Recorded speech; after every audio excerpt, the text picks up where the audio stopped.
আসমানটা আল্লাহর, জমিনটা তো আল্লাহর, দেশটা তোমার বাপের না, দেশটা তোমার নেতার না, দেশটা তোমার কারো না, তোমার দলের না।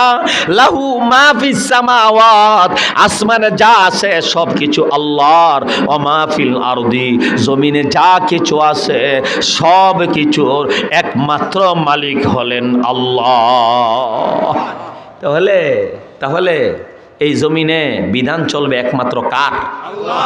এই বলেন, ইমানের কথা বলেন, কার বিধান চলবে? একমাত্র আল্লাহ।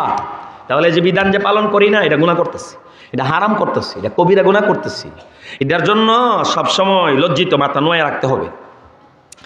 এরপরেও মাপ পাই কিনা বই আছে। কোরআনের আইন আল্লাহর জমিনে বাস্তবায়নের জন্য আমাদের যে কোনো চেষ্টা নাই, আমাদের জন্য কোনো দৌড়ঝাঁপ নাই। আরে দৌড়ঝাঁপ তো পরে, আমাদের দিলেই তো কোনো তরফ নাই। আমার দিলে